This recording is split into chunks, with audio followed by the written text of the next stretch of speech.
国民党台北市议员张小平和共党的桃园市议员呢，詹江春指控讲，受到民众党前桃园市议员参选人这个陈建杰和这个张小平呢，承受起要告这两人妨害名声，想到呢，这个詹江春伊个呢，佫压了讲。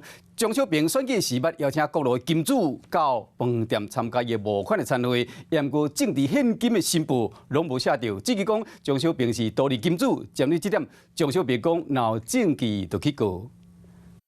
透早来到北检市林体区台北市议员张小平对甲共党议员詹江川含进民众党市议员参选人陈建杰，因为他讲了10几条，反正他讲他拖一次，那专访一次我就告一次，说叫我不要再对付阿贝了。政党你也看到了后面的操作的痕迹嘛，所以我们是正面跟民众党的作战。谈到的一些都是捕风捉影，假设柯文哲将来他被起诉了，只要有证据是。 因为这个钟小平所提供，我就去台北市议会跪地2天，钟小平这个启门风道歉。若要对抗民众党，佮要对付家己人，掀开张小平111年参选议员的时，革命新报寄付者为上少2000到上济30万。不过这回詹江川伫咧面册加码压了，张小平暗送参选台北市长时，把真侪摆招真侪金主来到喜来登饭店参加募款餐会。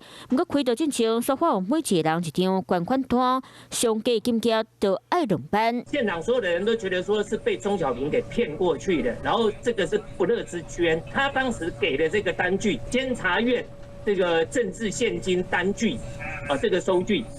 而是这个他自己自制的这个单据申报的话，你申报在哪里？你拿出来给大家看一下嘛，好不好？我都开收据了，怎么会没有？有。那他就质疑说是不是有图利这个？那请他告嘛。